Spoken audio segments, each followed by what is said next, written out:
Irmãos, a graça e a paz, amém? Estamos um pouco congestionados aqui, mas acho que é só mesmo essa parte de cima. Fiquem tranquilos. Nós estamos começando mais um dia nessa empreitada em que ouvimos falar sobre essas mazelas ditas como contemporâneas, que assolam a sociedade, as pessoas. E nós viemos atrás da plenitude, do equilíbrio, tentando lidar com o nosso intelecto, com nossa mente, trabalhar em favor, do nosso equilíbrio. Mas a gente pede a Deus abundância em tudo, Então por isso vamos ler a palavra de Deus na Epístola de Efésios, no capítulo 3, são 2 versículos, Efésios 3, versículo 20 e o 21.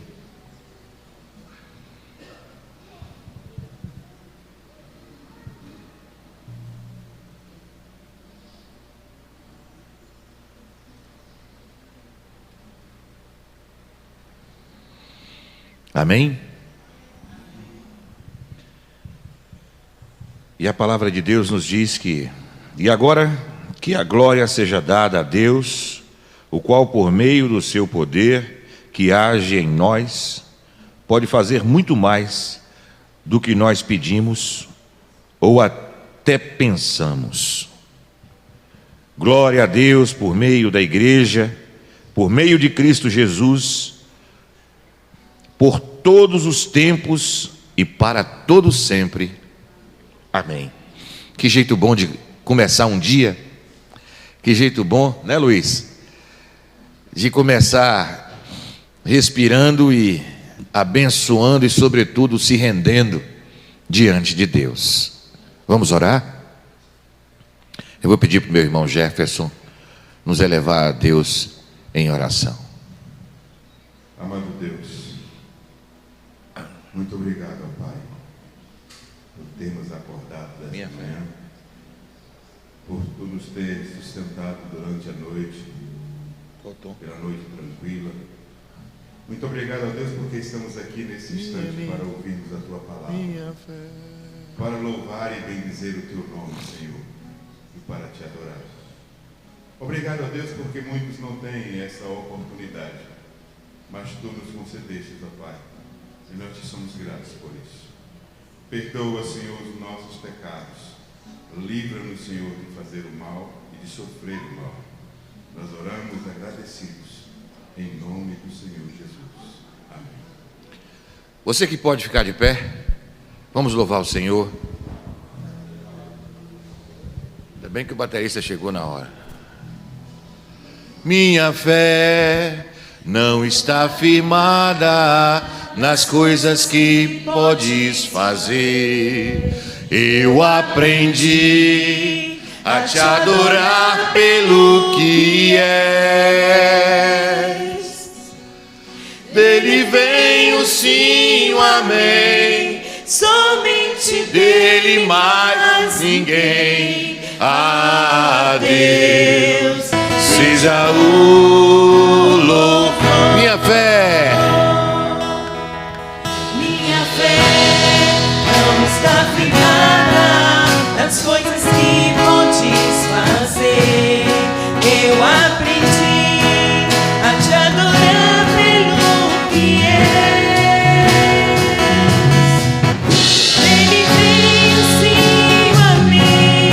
Somente dele, mais ninguém. A Deus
Cada vez que a minha fé é provada, tu me dás a chance de crescer um pouco mais. As montanhas e vales, desertos e mares que atravesso me levam pra perto de ti. Minhas provações não são maiores que o meu Deus e não vão me impedir de caminhar. Se diante de mim não se abrir o mar, Deus vai me fazer andar por sobre as águas. Rompendo em fé, minha vida se revestirá do seu poder. Rompendo em fé, ousadia vou mover no sobrenatural. Vou lutar e vencer, vou plantar e colher. A cada dia vou viver, rompendo em fé. Cada vez Vez que a minha fé é provada,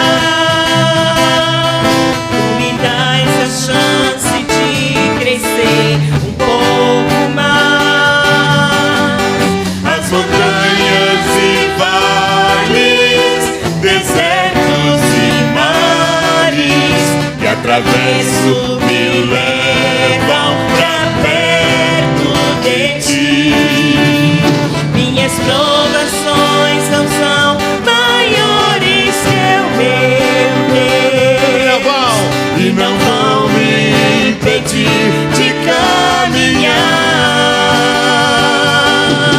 Se diante de mim não se abrir o mar, Deus vai me fazer andar por sobre as águas. Rompendo em fé, minha vida se revestirá do teu poder. Rompendo em fé, ousadia vou mover no sobrenatural. Vou lutar e vencer, vou plantar e colher. A cada dia vou viver, rompendo em fé. A cada dia vou viver, rompendo em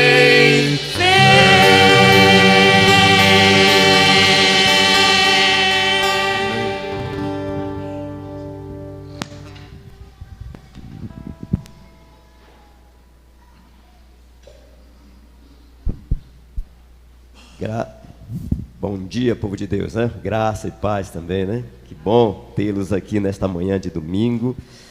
E abra sua Bíblia, por favor, no Salmo 34. Já vamos convidar o Dr. Luiz para estar conosco aqui nesta manhã, trazendo a palavra de Deus. Só vou ler um texto e orar enquanto ele se dirige para cá. Salmo 34 fala sobre a bondade de Deus, né? O servo Davi, que reconhece aí a grandeza e a bondade de Deus, um Deus que, como nós ouvimos ontem, né, que tem o prazer de cuidar, de nos abençoar. O Salmo 34, ele começa dizendo assim: eu sempre darei graças a Deus, o Senhor, o seu louvor estará nos meus lábios o dia inteiro. Eu o louvarei por causa das coisas que ele tem feito.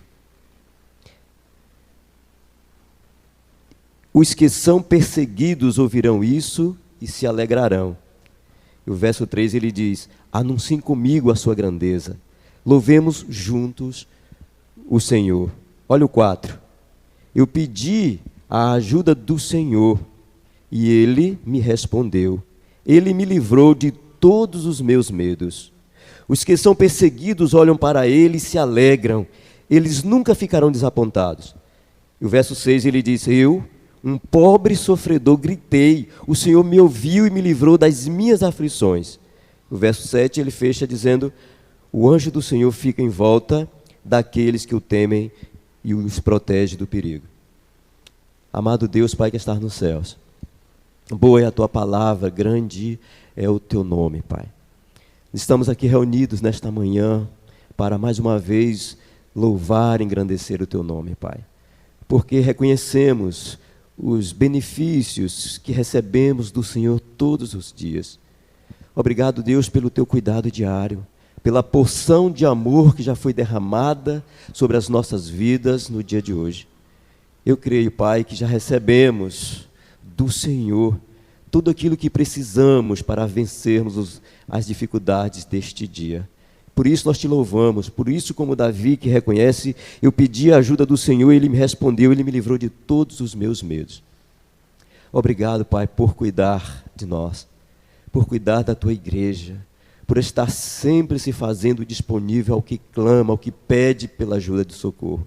Somos gratos pela vida do Dr. Luiz, pela vida da Lília, sua esposa, Pai, pela sua disponibilidade, suas disponibilidades de estarem conosco neste dia. Que o Senhor possa continuar derramando das tuas bênçãos sobre a vida deste casal, sobre cada um dos seus familiares.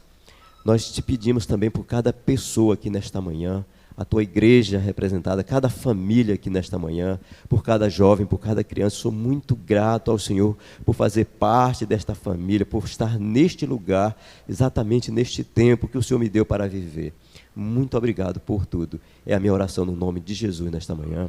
Amém, amém e amém. Dr. Luiz.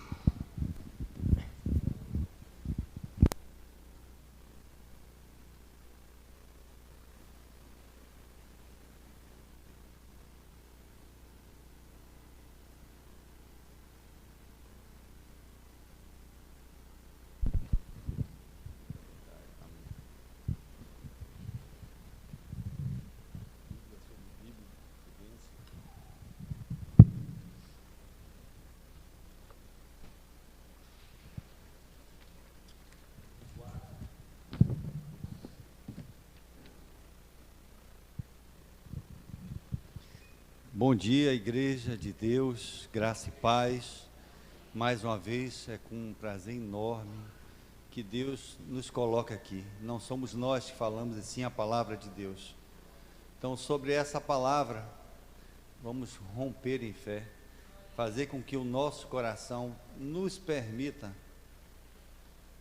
se desapegar da nossa vontade e seja feita a vontade do Pai.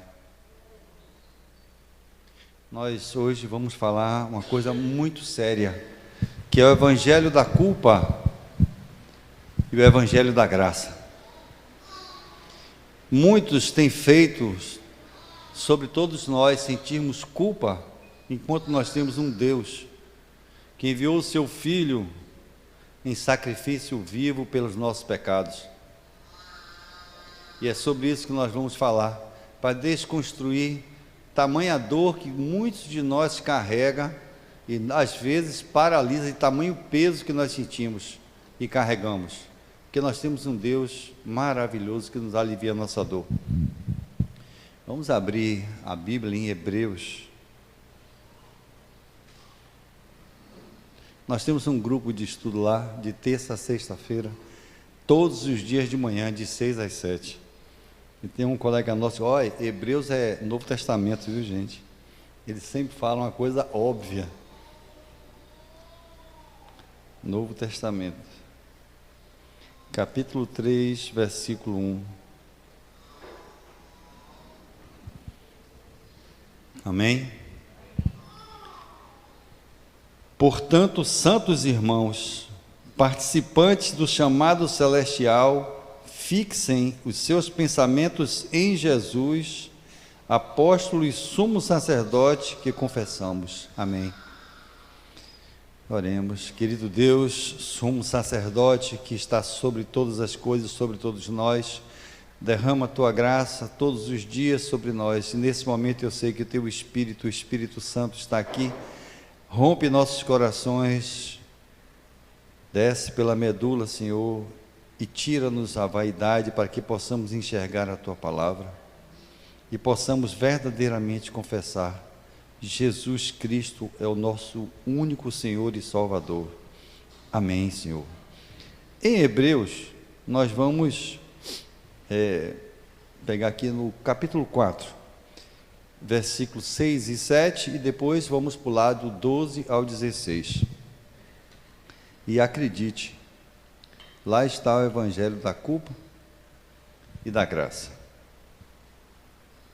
Versículo Hebreus 4, versículos 6 e 7. Amém?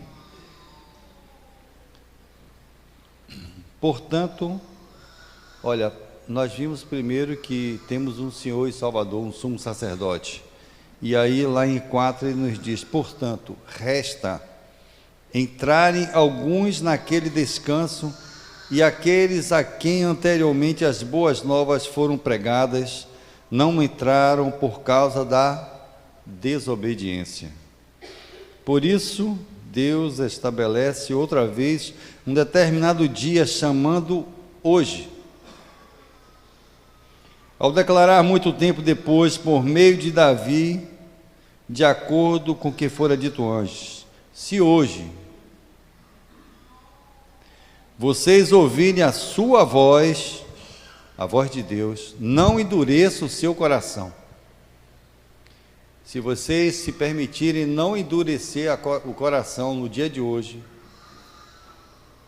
e começarem a ouvir a voz de Deus e dizer: seja feita a sua vontade, começamos a entrar no santuário sagrado que é a palavra de Deus.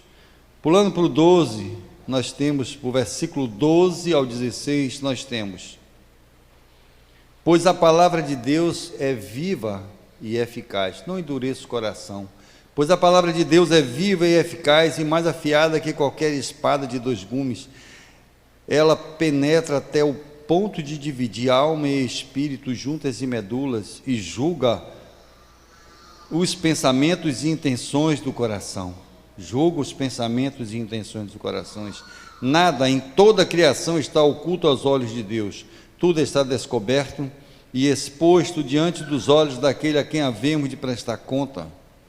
Portanto, visto que temos um grande sumo sacerdote que adentrou os céus, Jesus, o Filho de Deus, apeguemo-nos com toda a firmeza à fé que professamos, pois não temos um sumo sacerdote que não possa compadecer-se das nossas fraquezas, mas sim alguém que, como nós, passou por todo tipo de tentação, porém sem pecado. Assim, aproximemo-nos do trono da graça com toda a confiança, a fim de recebermos misericórdia e encontrarmos graça que nos ajude no momento da necessidade. Amém.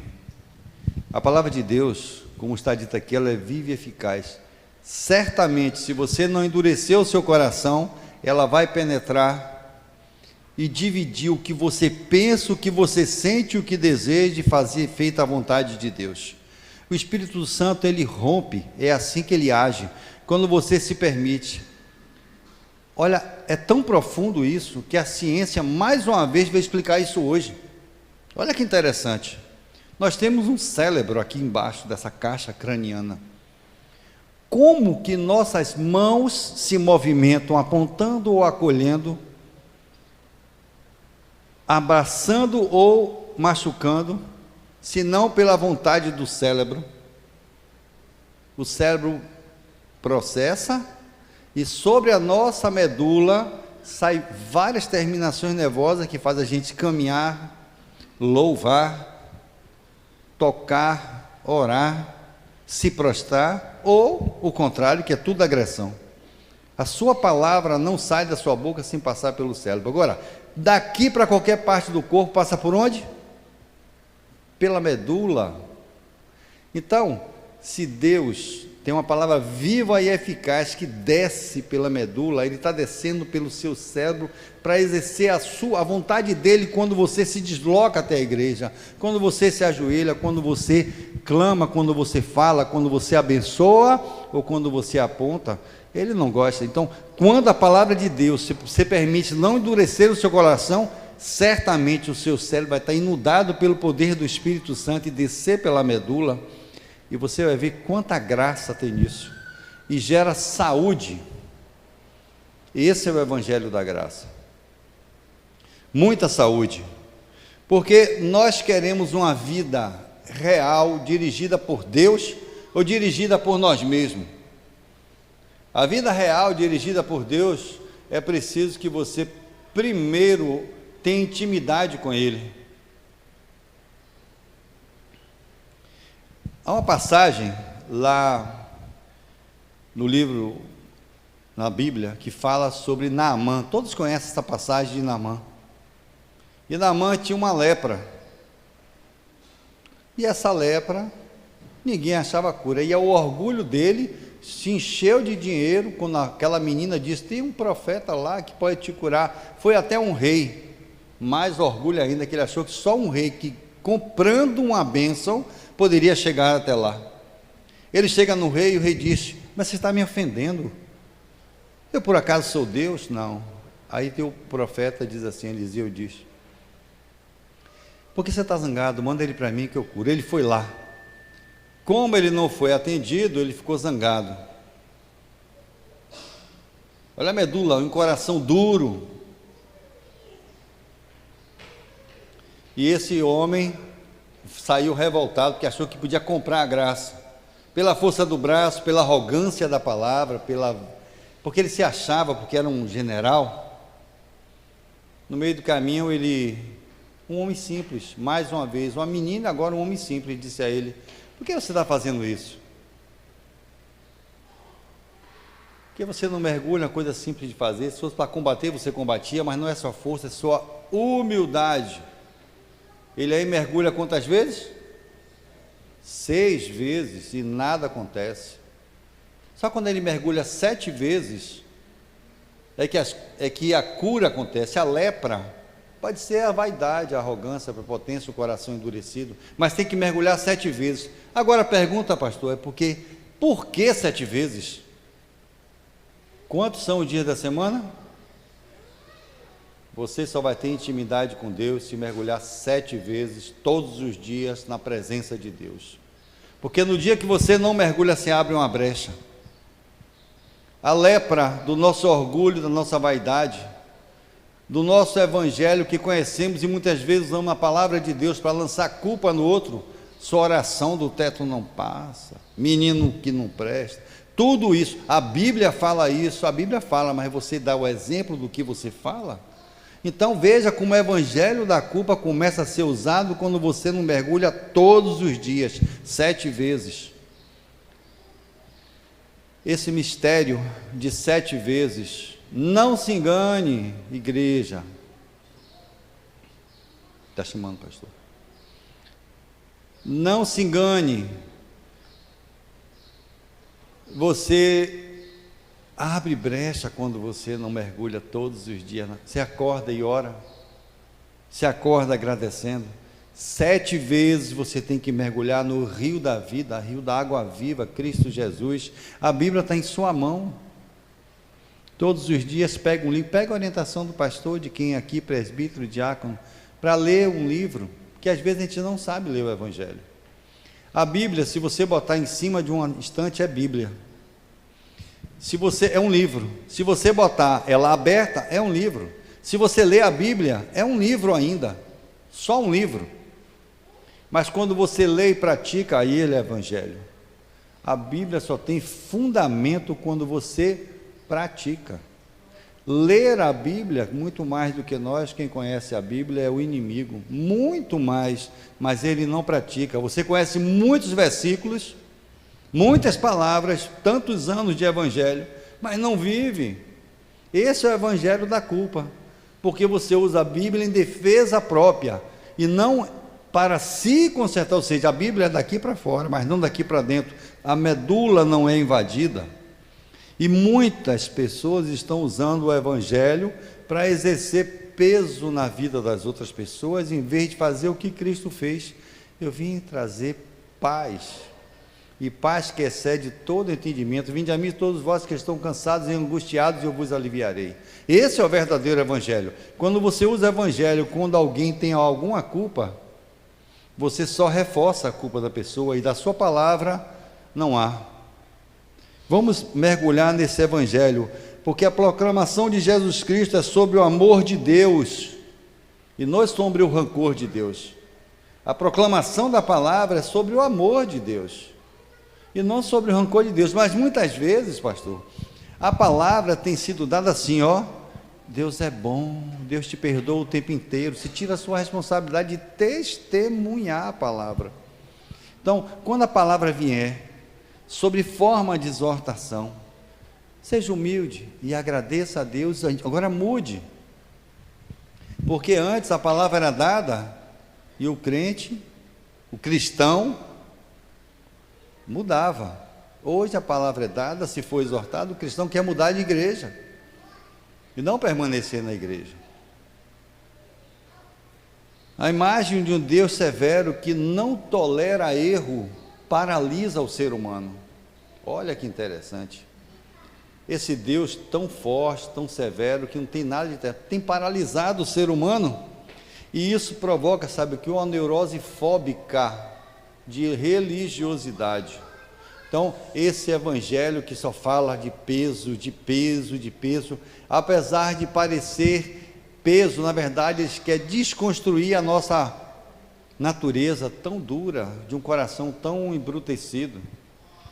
E Deus é bom, terno, Ele não gera peso, Ele veio aqui nos aliviar. Esse medo carrega dores. Cada vez que uma pessoa reforça em você, cada vez que o Evangelho vem reforçar em você um peso, vai provocar cada vez mais dores. E nós vemos hoje muitos irmãos fora da igreja por inúmeros pesos lançados. E um irmão, um cristão, magoado tão profundamente pela não severidade de Deus, mas pela forma com que o Evangelho está sendo pregado, lançando tanta culpa, ele é mais difícil de ser restaurado, porque o inimigo toma conta disso. Renovar essa imagem de Deus na sua bondade e não na sua severidade. Tem a passagem lá de Mateus 11, 29, muito simples: vinde a mim vocês, que eu sou amor, sou humilde, pois sou manso e humilde de coração, e vocês encontrarão em mim descanso para as suas almas. Olha o Evangelho. Agora vamos fazer uma comparação entre temor e tremor, medo e temor. O medo paralisa, mas o temor nos mantém humilde. Olha a diferença. O medo paralisa você, mas se você tem temor a Deus, você percebe a bondade que tem que ser feita, e isso torna nós mais humildes, cada vez mais. O medo desencadeia as emoções e muitas vezes reações violentas. Se nós pensamos que estamos no Evangelho sendo violento na forma de falar e de agir, isso é medo. Agora o temor, ele é suave e fornece ternura nos relacionamentos. Quando você vê alguém falando com tanta dureza em púlpito, com tanta amargura, e no dia a dia, essa pessoa tem medo de Deus, mas não tem temor a Deus. Porque Deus não disse, provoque medo, Deus disse, ame, seja terno. E tem sido feito, porque o temor a Deus é o princípio da sabedoria que combina o amor. O Evangelho da culpa tem ensinado a muitos pais, de uma maneira equivocada, como educar seus filhos. É colocado sobre os filhos muita repreensão, mas veja que a repreensão por todo dia, vocês que estão com essa criança aí, por todo dia, é uma repreensão com repressão, e não com amor. A criança fica reprimida. É tanta, sabe, é repreensão com repressão. A criança fica tão abalada com aquilo que ela começa a ter medo e não temor de Deus. Olha, você é um menino que ninguém suporta, o que é que vão dizer de mim? Você me faz passar vergonha. Você não tem jeito não. O que as pessoas vão pensar de mim? Olha como se coloca um peso na criança que está em processo de crescimento. O que é que as pessoas vão pensar de mim? Você é um bagunceiro insuportável, você é a vergonha da família, a vergonha de sua mãe, a vergonha de seu pai. E isso não é educação. Você mente, aí mães que são solteiras, ou mães, pais solteiros, você mente igual a seu pai, ou mente igual a sua mãe. Ou seja, você está imputando naquela criança um temperamento de medo e de vingança, porque ele aprende a viver e se relacionar com barganhas e medos. Olha, o evangelho da culpa tem levado muitas pessoas a uma pressão absurda. Quantas vezes você chora se sentindo terrivelmente culpado? Dentro da sua casa, dentro do seu lar. Esses problemas emocionais que os pais têm e que precisa procurar mais o evangelho, seu pastor ou um terapeuta. Ou esses pais descarregam sobre os filhos as suas grandes mazelas e descarrega de forma enérgica, sabe, apontando, acusando, em vez de exortar o seu filho para conhecer a palavra de Deus e os caminhos certos. Uma criança que aprende desse jeito, como ela vai reagir quando adulta? Na grande maioria das vezes, o que nós vemos hoje, só barganha, barganha. E uma das coisas mais belas do mundo é a sexualidade. É uma das coisas mais belas do mundo. Quem fez a anatomia e a fisiologia da sexualidade humana foi Deus. Então, sexo não é do diabo. E muitas pessoas têm tantos complexos sobre isso, que até usa o evangelho para se esconder atrás de seus traumas, falando que sexualidade é coisa do inimigo. Eu atendo há bastante tempo, e eu peguei um caso inédito, eu vi isso, dentre tantos outros, mas esse foi o mais duro que eu vi. Um jovem veio de uma cidade distante, porque na cidade dele, ele já não sabia mais o que fazer, ele veio de longe. Nós temos pessoas fora do Brasil e dentro do Brasil que vêm de longe para aqui, para Teixeira de Freitas. Esse jovem foi criado com muito medo, um evangelho do medo, o evangelho da culpa faz. É isso, não é isso que Deus está ensinando. Sexo é coisa de Deus. A questão é que usamos coisas que não é de Deus. A genitália foi construída por Deus, e eu penso uma coisa tão bonita sobre isso. Quando Deus fez o homem, Deus disse que ele ficou muito feliz, ficou alegre, mas ele queria passar essa alegria para a gente. Ele fez assim: eu vou fazer o homem, agora eu vou fazer uma mulher, e vou dividir a minha alegria. Você tem uma parte da minha alegria, você é homem, você mulher tem uma parte da minha alegria. Quando vocês se unirem em carne, vocês vão ter um êxtase tão grande, tão grande, que nenhum êxtase vai ser maior do que o gozo da sexualidade.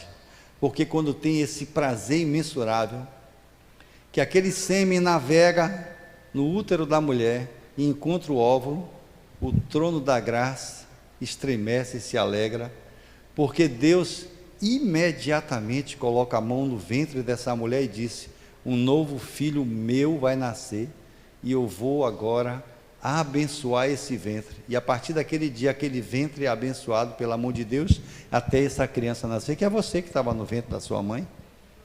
Olha que bênção é a sexualidade, porque que o gozo é uma das coisas mais nobres de todo o universo. E quantas pessoas sofrem nesse momento? Olha o que o evangelho da culpa faz. A mãe conhecia o evangelho? Não. Conhecia a Bíblia, letra, e a letra mata. Olha o que ela fez com esse jovem. Quantos jovens passam por mim com coisas piores? As filias que a gente passa, tudo porque se coloca muito peso. Quantos pastores estão aí colocando peso nos seus irmãos, trabalhando a emoção para você sentir culpa, e ele usurpa desses irmãos?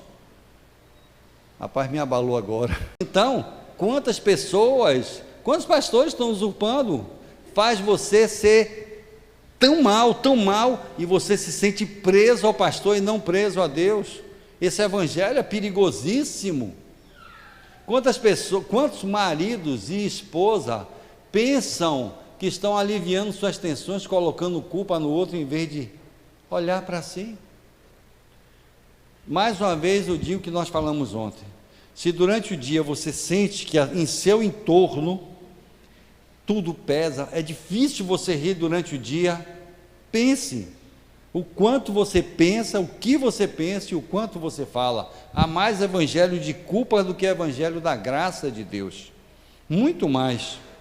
Onde há muita crítica, podemos observar facilmente o papel que desempenham sentimentos de vários complexos de inferioridade e até sentimentos de culpas secretas. Porque a crítica, ela traz dentro de si muitas acusações veladas. E eu estou amando, usando o evangelho.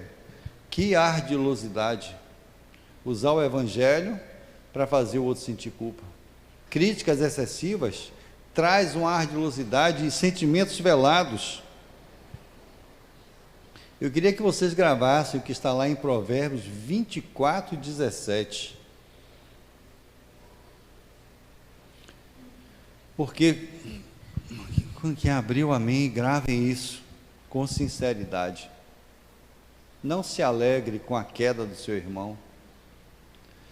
Não se alegre quando o seu inimigo cair, nem exulte seu coração quando ele tropeçar, para que o Senhor não veja isso. Se você se alegre, você vai cair, você vai... Não se alegre, nem abra a boca para falar isso, porque olha, para que o Senhor não veja isso, se desagrade e desvie sua ira para você, que acusa as pessoas, que culpa as pessoas, que faz a pessoa sentir peso. Como é que está ali? O Senhor Deus vai saber que você ficou contente com isso e não vai gostar, e Ele poderá parar de castigar esse inimigo. E aqui na outra versão ele diz, ele vira isso para o acusador, o evangelho da culpa, onde você diz, você vai cair. Meu filho, você vai ver quanto você vai pagar por isso lá na frente, porque você machuca a sua mãe. Irmão, você fez isso, você vai pagar no fogo do inferno. Em vez de dizer, tem um Deus maravilhoso. O evangelho da culpa não faz você se sentir leve. E você também não fica leve. O evangelho da culpa tem machucado muitas pessoas. E isso está aqui dentro. Por que o evangelho da culpa nos toma?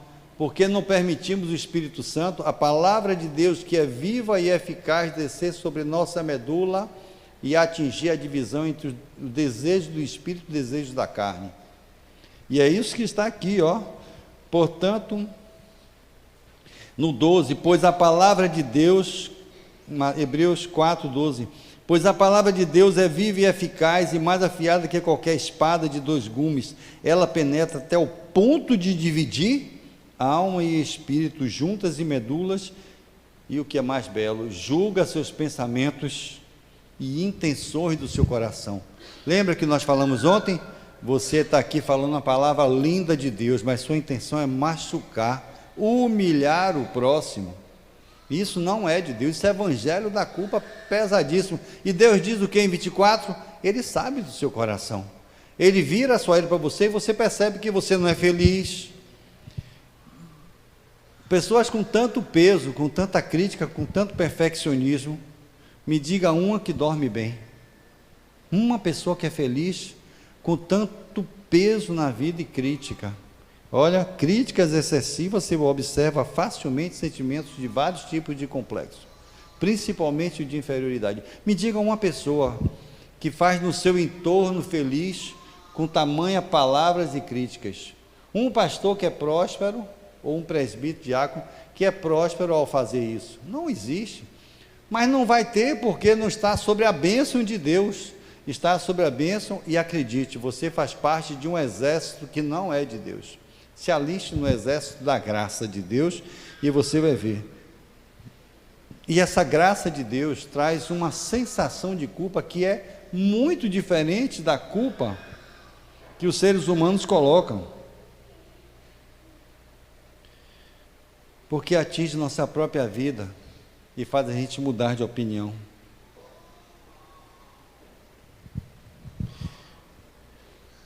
Todos nós aqui lembramos daquela parábola do filho pródigo, não é isso? Mas existe uma coisa ali fantástica. Quando aquele homem recebeu de volta o seu filho, aquele pai já tinha perdoado seu filho no coração, porque não foi o arrependimento do filho que fez o pai perdoar, porque esse filho nunca saiu do seu coração. Quando você ama seu filho comete algo difícil, não foi o arrependimento do seu filho que fez você perdoar o seu filho. Você nunca tirou seu filho do coração, uma mãe nunca vai tirar e um verdadeiro pai nunca vai tirar. Seu filho pode fazer coisas terríveis, mas quando ele abre os braços para você, você vai abraçá-lo, não porque tem o poder de perdoar, mas porque você tem a capacidade de se manter na palavra e na promessa de Deus, o Espírito Santo dentro de você, e você vai amar o seu filho. Então o perdão dado a esse filho não é pelo arrependimento, é pelo grande amor que o Pai tem dentro dele sobre nós, porque nós somos salvos pela graça de Deus. Isso é bonito demais, né? Isso não quer dizer que a gente pode pecar eternamente.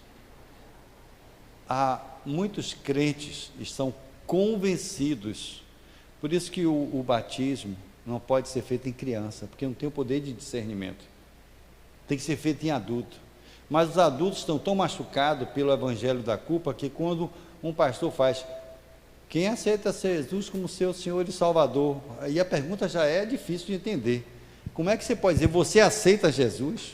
É Jesus que tem que te aceitar. Mas vamos lá, e pessoas emotivas excessivamente fazem, eu aceito. Ou crianças novas, eu aceito, é batizado quando criança ou por emoção. Então, seres humanos batizados quando criança, sem discernimento, ou por emoção, são irmãos batizados pelo convencimento e não pela conversão. Porque a verdadeira conversão traz realmente, é verdade isso, uma vez batizado, salvo, sempre salvo, mas tem que ser o verdadeiro batismo e não por emoção, porque uma vez batizado por conversão, o pecado te incomoda.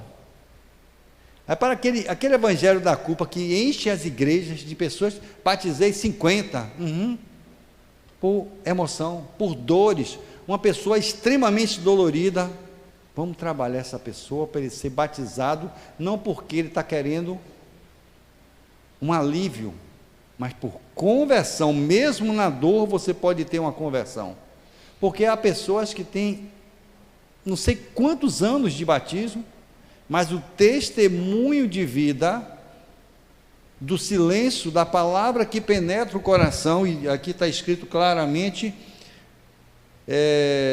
que ele penetra juntas e medulas e julga pensamentos e intenções de um coração. Deus sabe, esse coração nunca foi convertido, conhece a Bíblia toda, mas nunca foi convertido. Esse é o evangelho da culpa, porque essa conversão, de criança ou por emoção, você começa a participar de uma igreja e lê o evangelho, fica muito bom na letra, mas suas intenções não são. Seu testemunho de vida dificilmente perdoa, dificilmente pede desculpa. Você não tem nem coragem de abrir para o seu pastor as suas mazelas, porque tem que manter uma imagem de santidade, e quando fala, não fala a verdade, mas Deus julga. Então, o batismo por conversão precisa ser exercitado sob a luz da palavra de Deus, Porque um convertido ama, perdoa, tolera, acolhe, ele traz para si, não afasta, não aponta. Esse é o Evangelho da Graça, que é uma busca constante de união com Deus. Olha, o mergulho de Naamã todos os dias. Então, para ver o Evangelho da Graça, é preciso que, ao sair daqui, você assuma, lembra de ontem? Não é vontade. Eu estou exausto, mas eu tenho um compromisso. A força do compromisso de todos os dias pela manhã, louvar a Deus, orar. Pede orientação ao pastor, ao nosso futuro pastor ali, Clécio, aos diáconos.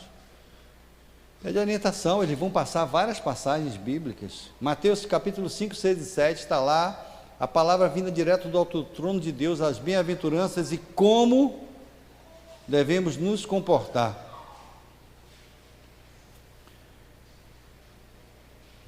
É uma busca incessante, todos os dias. E à noite também, e durante o dia, vigilância. Todos os dias, todos os dias. A Bíblia tem tudo, gente. Se você pegar uma boa orientação, aqui está o Evangelho da Graça. Mas se o inimigo tiver nos seus olhos, aqui está o Evangelho da culpa. Você pode usar isso aqui de forma contrária. A palavra de Deus é viva e eficaz. A culpa paralisa o ser humano, provoca insônia, a culpa provoca tremores, não faz você crer que pode romper barreiras. Esse louvor, rompendo em fé, como você pode romper em fé com tanta culpa? Minha vida se revestirá do teu poder. É verdade, vai ser revestido. Com ousadia vou mover no sobrenatural, vou andar sobre as águas, as portas vão se abrir. É preciso que nós percebamos que esse Deus veio aqui para isso. Ele morreu naquela cruz por nós, para que venhamos a nos destituir da culpa, mas para nos enchermos do Evangelho da Graça, que se derrama todos os dias sobre nós. Olha, você dormindo ou acordado, Deus está estendendo a mão para você, nos seus sonhos, no seu inconsciente, ao amanhecer, quando você bebe uma água, quando você desfruta de uma comida, Deus está estendendo sua mão. Quando você anda na rua, agora mesmo, Deus está dentro de você? Me diga como Deus está dentro de você? A ciência nos mostra, através de muita oração, que Deus está dentro de nós. Seu coração está batendo na cadência perfeita. Tem uma inteligência fazendo esse seu coração bater. É o sistema nervoso autônomo. Quem crê isso foi Deus. Está funcionando, Deus está dentro do seu coração. Você tomou café? Tem um sistema fazendo a digestão. Deus. Por que você não está tomando conta disso? É Deus que está controlando, sabe o quê? O que você comeu para tirar os nutrientes para alimentar o seu corpo, para você poder ser mais forte e orar. Sistema respiratório, você está respirando? Deus. Sistema linfático, é Deus. Sistema muscular, porque você está andando, está sentado, está coçando, está mexendo no cabelo, né? Está mexendo, está abrindo a boca, tudo isso é Deus. Tudo, está rindo, tudo isso é Deus. No sistema nervoso do nosso corpo, Deus sustenta a nossa vida. Se Ele fechar a torneira do agora, nós morremos todos juntos. É uma bênção quando nós olhamos o Evangelho da Graça, que você vê esse sol e diz, nossa, que sol lindo, e vê a chuva, eita glória, está chovendo, está adubando a terra porque eu preciso do alimento. O Evangelho da culpa, misericórdia, que calor infeliz, que chuva chata, não tem nada de bom, você dorme, acorda, qualquer coisinha você vê errado, Evangelho da culpa. O Evangelho da Graça, você se sente bem. A igreja precisa estar cheia, gente. Você se restaura numa igreja. Congregar. Olha, o desigrejado ele não sai de um ciclo vicioso e não entra no ciclo virtuoso. O desigrejado, quando está triste, entra no quarto e ora, mas os pensamentos estão só sobre ele. Mas como uma pessoa com tanta tensão, tanta emoção, pode ter o discernimento? Então, quando você anda com dois, o segundo te levanta. A igreja é extremamente importante. Vim para a igreja para dizer, estou cumprindo meu papel de cristão. Talvez Deus, que conhece suas intenções, sabe disso. Venha todos os dias que for dito que vai ter um evento, que vai ter um culto, ore mais em casa, participe daquilo que o pastor te orientar. Ele não está forçando nada em você, ele está dizendo assim, ó, Deus me colocou aqui para você se aproximar de Deus. E é uma luta árdua de um pastor, ver irmãos de igreja, um pastor sofre. Eu tenho certeza que um verdadeiro pastor que cuida das suas ovelhas, não vai querer ver uma ovelha doente. Isso é o evangelho da graça. Ele não pode se alegrar com a dor de alguém. E machuca ver alguém chorar. O abuso sexual, ele está tão disseminado, porque às vezes eu me sinto exaurido de tanto ver pessoas com isso, porque eu vejo isso todos os dias lá na clínica, e eu não vejo Deus em quem faz isso. Agora um senhor de 70 anos entrou na penitenciária depois de mais de 50 anos de abuso sexual.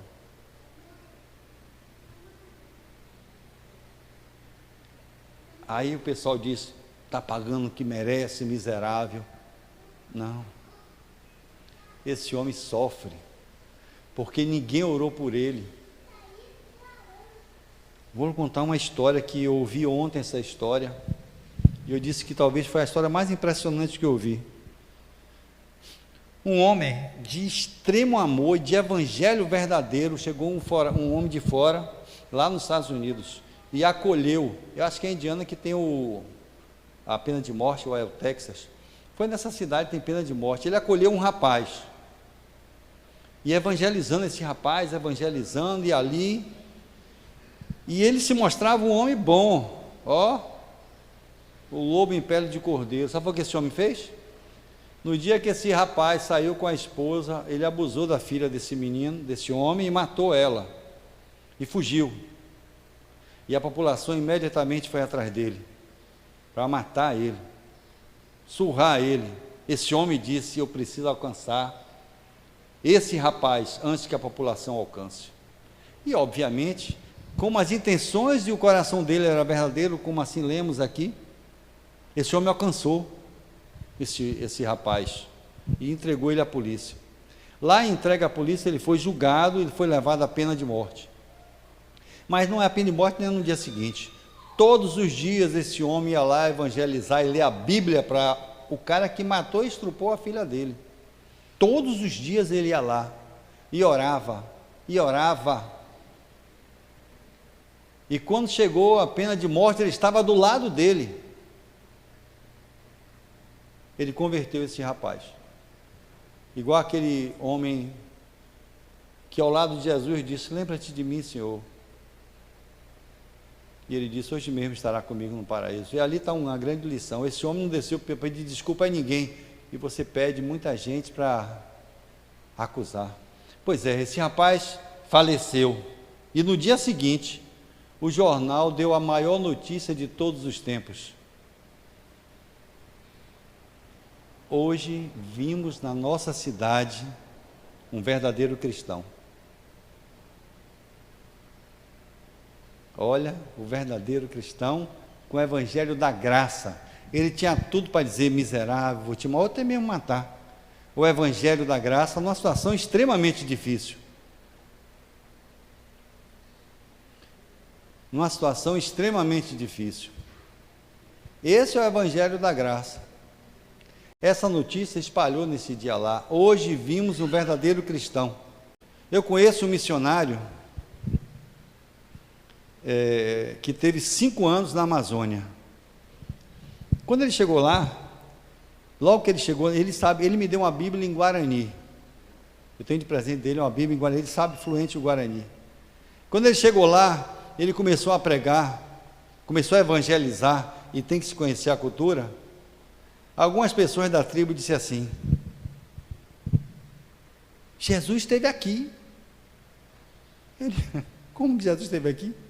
Jesus esteve aqui, ele ficava naquela oca, né? Mas naquela casa ali, ó. Jesus ficava naquela casa, e toda vez que ele pregava, o cara, não, esse homem teve tudo que o rapaz falava, ele dizia, esse homem esteve aqui, e ficava naquela casa. E ele ouvia aquilo, achava que era invenção.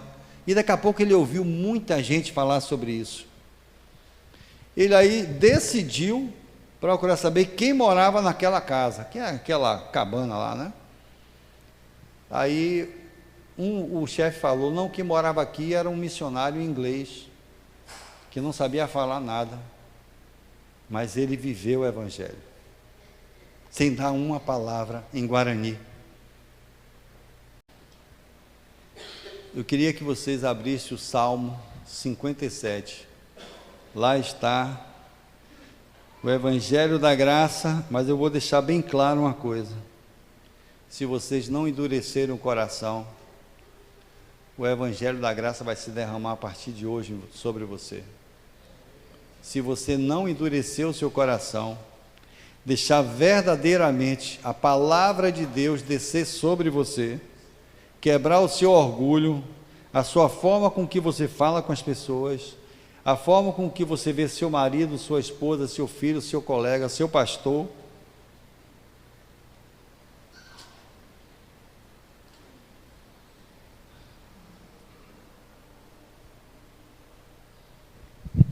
Não, desculpe. É o 54. É o 54.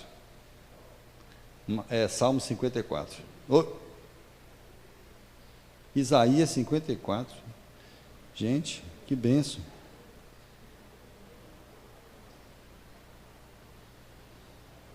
Isaías 54.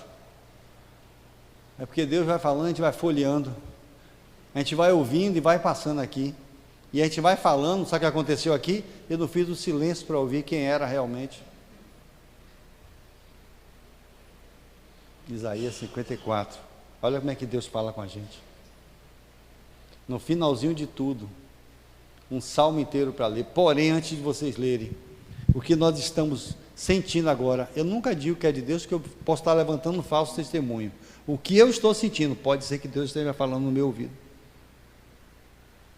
Esta palavra vai se derramar sobre cada um de nós, se a partir de agora você quebrantar o seu coração e deixar Deus realmente penetrar na sua medula, porque Deus bate, mas você não abre, não busca e pede errado.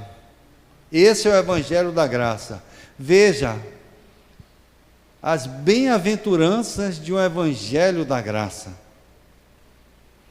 Amém? Para o Isaías 54, todos acharam, mas eu quero que vocês lembrem-se que é muito bonitinho o que está escrito, mas não vai se derramar, porque Deus conhece seu coração e suas intenções. Se você tiver um coração duro, não se derrama. Então, antes, vamos orar. Querido Deus, a sua palavra sempre se derrama sobre nós, Senhor. Que nesse momento nosso coração endurecido, embrutecido, se rompa, o véu se rasgue, a tua palavra desça sobre nossas mentes, penetrando sobre nossa medula, se espalhando sobre todo o nosso corpo, e o Evangelho da Graça, Senhor, estenda e acenda a luz em nossos corações, a luz que o Senhor mesmo, teu Filho, disse: deixai a tua luz brilhar, para que vejam suas boas obras e glorifique ao Pai de vocês que está no céu. Pai querido, que essa luz se expanda de tal forma que o Espírito Santo resplandeça no rosto de cada um, que assim permitir, que a sua palavra a partir de hoje seja viva e eficaz todos os dias, na língua, na palavra, no que falar, no que pensar, no que sentir, no que olhar e como ouvir. Pai querido, eu te agradeço por tamanho amor, Senhor, que se derrama sobre nós todos os dias. E essa palavra que agora que se derrama, que uma força do Espírito Santo agora se derrame sobre cada um de nós. Eis a palavra do nosso Senhor Jesus Cristo.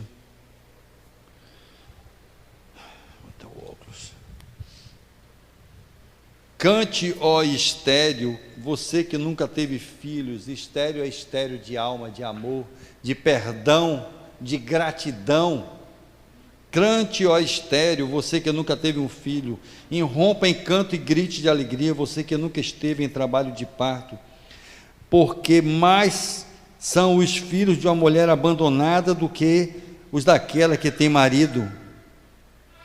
Respeite os órfãos. Alargue o lugar da sua tenda, estenda bem as cortinas da sua tenda, não o impeça, estique suas cordas, firme suas estacas, pois você se estenderá para a direita e para a esquerda. Seus descendentes desapossarão nações e se instalarão em suas cidades abandonadas. Não tenha medo, você não sofrerá vergonha alguma. Não temos constrangimentos, você não será humilhada, você esquecerá a vergonha da sua juventude e não se lembrará mais da humilhação da sua viuvez, pois o seu Criador é o seu marido. O Senhor dos Exércitos é o seu nome, o Santo de Israel é seu Redentor. Ele é chamado o Deus de toda a terra. O Senhor chamará você de volta como se você fosse uma mulher abandonada e aflita de espírito, uma mulher que se casou nova apenas para ser rejeitada, diz o seu Deus. Pois, por um breve instante, eu a abandonei, mas com profunda compaixão eu a trarei de volta. Num impulso de indignação, escondi de você por um instante o meu rosto, mas com bondade eterna terei compaixão de você, diz o Senhor, o seu Redentor. Para mim, isso é como os dias de Noé, quando jurei que as águas de Noé nunca mais tornaria a cobrir a terra, de modo que agora jurei não ficar irado contra você, nem tornar a repreendê-la, embora os montes sejam sacudidos e as colinas sejam removidas, ainda assim, a minha fidelidade não para com você, não será abalada, nem será removida a minha aliança de paz, diz o Senhor, que tem compaixão de você. Ó cidade aflita, açoitada por tempestades e não consolada, eu a edificarei com turquesas, edificarei seus alicerces com safiras. Farei de rubis o seu escudo e de carbúnculos as suas portas e as pedras preciosas todos os seus muros. Todos os seus filhos serão ensinados pelo Senhor e grande será a paz de suas crianças. Em retidão você será estabelecida, a tirania estará distante, você não terá nada a temer. O pavor estará removido para longe e ele não se aproximará de você. Se alguém a tocar, não será por minha obra. Todo aquele que a tocar se renderá a você. Veja, fui eu quem criou o ferreiro que sopra as brasas até darem chamas e forja uma arma própria para o seu fim. E fui eu quem criou o destruidor que gera o caos. Nenhuma arma forjada contra você, que bênção, prevalecerá, e você refutará toda a língua que te acusar. Esta é a bênção dos servos do Senhor, e esta é a defesa que faço do nome deles, declara Cristo Jesus. Nada poderá nos abalar, assim diz o louvor. Quando o Deus romper sua medula, a minha medula, nada poderá nos abalar, e aquelas acusações que nós sofremos jamais chegarão até nós, porque o Senhor calará as línguas. Esse é o Evangelho da graça.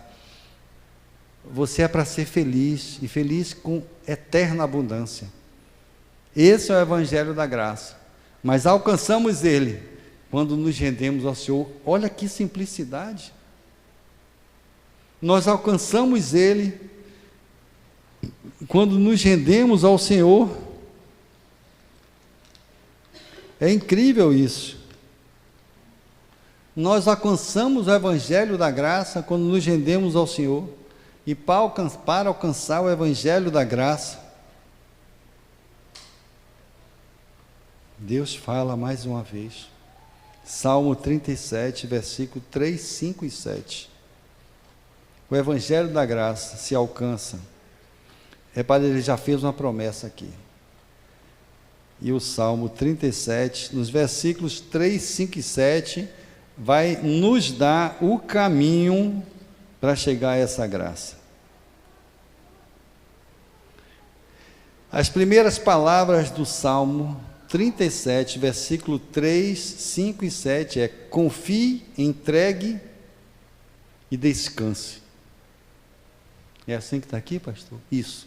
Confie, entregue e descanse. Então, olha como ele diz para Isaías 54, se estabelecer e alcançarmos essa graça. Confie no Senhor e faça o bem. Você está fazendo o bem? Confie, mas faça o bem, não faça o mal. Confie no Senhor e faça o bem. Olha o caminho, olha que bênção está se derramando agora. Deleite o 5. Não, o 4. Aí depois ele segue: deleite no Senhor e Ele atenderá os seus desejos do seu coração. O 5. Confie. Agora ele diz: entregue o seu caminho ao Senhor.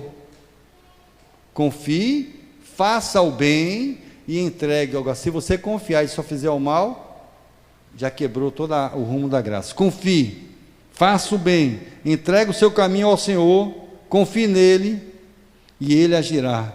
Ele deixará claro como a alvorada que você é justo. Podem falar o que quiser de você, Deus vai deixar claro que você é justo. Olha que bênção está se derramando. Ele deixará claro como a alvorada que você é justo, e como o sol do meio-dia que você é inocente. Olha que bênção. Pode falar o que quiserem de você. Deus, que sonda os nossos corações, está dizendo: como o sol do meio-dia, mesmo com todos os tormentos, vai ficar claro que você é inocente. E no 7º ele diz: primeiro confie, entregue, e agora descanse no Senhor e aguarde por Ele com paciência. Que bênção. E não se aborreça com aqueles que te acusam. Ele traz em Isaías 54 as bênçãos para aqueles em que permite que o Espírito Santo desça sobre a sua medula e rompa com suas intenções do seu coração e pensamentos. Isaías 54 ele diz: você vai ser feliz. Mas para ser feliz, no Salmo 37 ele diz: confie, entregue, que como o sol do meio-dia você vai ser visto, que você é justo e inocente. E depois de tanta confiança e entrega, ele diz: pode descansar, eu sou o seu Deus, que criei os céus e a terra. E do alto da cruz ele disse: eu amo vocês, eu amo vocês, venha à cruz, porque esse é o caminho, a verdade e a vida. Nosso Senhor Jesus Cristo está sempre do seu lado, aqui e agora, o Espírito Santo se derramando sobre você. Basta você permitir que Ele penetre e quebre a dureza do seu coração. Que a graça de Deus se rompa em nossos corações, assim como está na Bíblia, lida e aplicada, não apenas lida. Eu agradeço a vocês a paciência e a honra de estar aqui falando de Deus. Como é difícil falar de Deus. Como é difícil falar desse Pai tão amoroso. Amém. Eita coisa boa, né? E na quinta-feira nós tivemos aqui o irmão Luiz ali, outro irmão Luiz ali falando das boas-aventuranças. Hoje o doutor Luiz também lá, né? E hoje o doutor Luiz aqui falando também dessa palavra de Deus. Nós vamos cantar um louvor e nós vamos orar mais uma vez. Vamos cantar vou deixar na cruz, é? Vou deixar na cruz, tem tudo a ver, né? E a palavra de Deus em Filipenses ainda diz assim, olha, tenham sempre alegria, unidos com o Senhor. Repito, tenham alegria, sejam amáveis com todos, o Senhor virá logo, não se preocupem com nada, mas em todas as orações peçam a Deus o que vocês precisam e orem sempre com o coração agradecido. E a paz de Deus, que ninguém consegue entender, guardará o coração e a mente de vocês, pois vocês estão unidos com Cristo Jesus. Então nós vamos orar. Ele finaliza ainda dizendo assim no verso 19: e o meu Deus, de acordo com as gloriosas riquezas que Ele tem para oferecer por meio de Cristo Jesus, lhes dará tudo o que vocês precisam. Vamos ficar de pé? Sua morte ali na cruz, carregando a minha dor, você se expôs por mim, se entregou em meu lugar, me deu uma nova chance, eu vou recomeçar. Vou deixar na cruz tudo que passou, tudo que ficou pra trás. Olho pra você, corro pra você, seu amor me chama.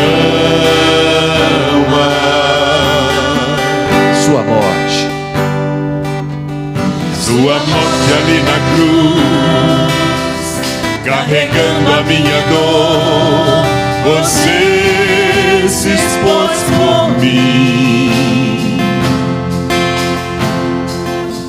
se entregou em meu lugar e me deu uma nova chance, eu vou recomeçar.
Senhor nosso Deus, Senhor nosso Deus, Pai que está nos céus, Senhor que nos deu esta palavra desta manhã, Senhor que se preocupa com as nossas dores, Senhor que tem levantado sirineus para nos ajudar, para nos socorrer, Senhor que se mantém cuidador da nossa alma, do nosso espírito.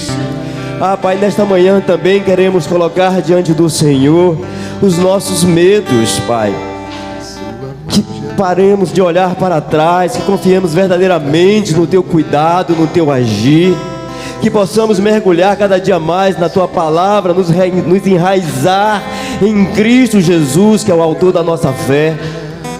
Que possamos caminhar cada dia mais com o intuito de crescer, de conhecer mais a Tua verdade, aplicando na nossa vida, Pai, para que sejamos vistos como verdadeiros cristãos, como foi testemunhado nesta manhã.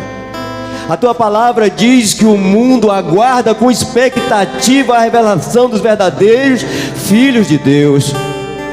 E muitas vezes nós somos contados como os filhos de Deus, precisamos agir como filhos de Deus, precisamos inundar a nossa alma, Pai, com a Tua palavra, com a Tua verdade, porque é a Tua verdade que nos liberta, primeiramente de nós mesmos, dessa natureza que ainda reveste, que ainda comanda em muitos momentos os nossos desejos, fazendo com que tenhamos atitudes que não te agrada, Senhor. Por isso, em nome de Jesus, eu te peço nesta manhã, cuida do meu coração, Pai. Cuida da minha mente, Senhor. Me ajuda, como o salmista diz, a entender o que eu preciso fazer para viver de acordo com a Tua vontade. Aprendemos ontem e hoje que há um jeito de existir no coração do Senhor, porque fomos projetados, nós somos criados, nós somos almejados, desejados pelo Senhor. O Senhor conhece os nossos pensamentos, o Senhor conhece o nosso ser, porque o Senhor, antes mesmo de existirmos no ventre da nossa mãe, o Senhor já sabia como seríamos, e o Senhor escreveu todos os nossos dias no livro da vida. Então o Senhor, há um jeito de sermos no Teu coração, Pai. Nos dê consciência para entender isso, a magnitude de ser como somos no Teu coração, que paramos de pecar no pecado do irmão, Pai. Aprendemos nesta manhã que a melhor maneira de cuidar daqueles que nos perseguem é amando-os, porque quando desejamos o mal, não somos como fomos projetados no Teu coração, e aí pecamos, Pai, no pecado do outro. Nos ajuda, Senhor, nos ajuda a viver de verdade a Tua palavra, como Paulo diz aqui. Por último, meus irmãos, encho a mente de vocês com tudo que é bom e merece elogio, isto é, tudo que é verdadeiro, digno, correto, puro, agradável e decente, que possamos colocar em prática a Tua verdade, Senhor, porque é a Tua palavra que vai nos impedir de pecar, Senhor. Nos ajuda, Senhor. Obrigado pelas palavras que têm sido ministradas neste lugar. Obrigado pelos irmãos e irmãs que o Senhor tem levantado neste lugar como acolhedores, como servos dedicados, servos que têm se colocado na brecha para que a Tua palavra seja ministrada com coerência, com verdade. Quero mais uma vez te agradecer pela vida do Dr. Luiz, pela vida da Lília, por cada um dos seus familiares. Peço que o Senhor abençoe os projetos de vida dos Teus filhos, Pai. Aquela clínica, aquele lugar de bênção, de tratamento, de ressignificação de vida. Senhor, abençoa este casal, seus projetos, seus sonhos, seus filhos. Abençoa, Senhor, cada família aqui nesta manhã representada. Não é por acaso que estamos neste lugar, é acima de tudo porque reconhecemos que há um Deus provedor, um Deus que cuida, um Deus que está presente, que se faz disponível a todo aquele que crê, a todo aquele que busca, a todo aquele que persevera. Abençoa, Senhor. Obrigado, Senhor. Obrigado pelo Teu cuidado. É a minha oração no nome de Jesus, pedindo perdão pelos meus pecados, pelos nossos pecados, pelo pecado do povo de Deus. Nos perdoa, Senhor, e nos ajuda a seguir em frente. É a minha oração no nome de Jesus. Amém, amém e amém.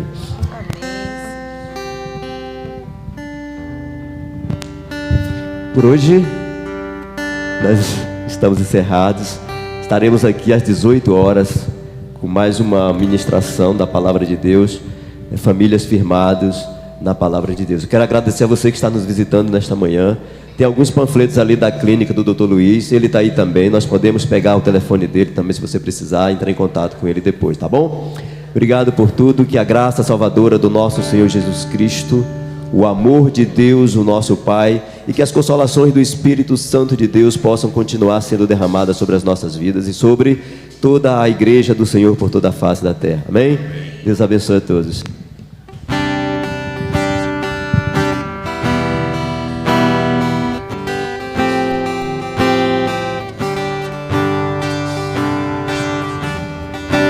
Minha casa será uma casa de bênção.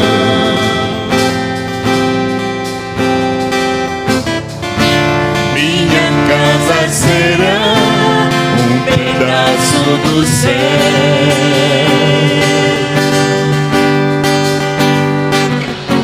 Elas estarão reunidos, adoradores.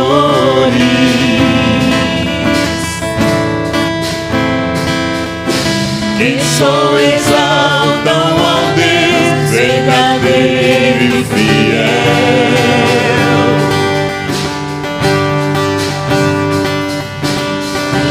Minha casa será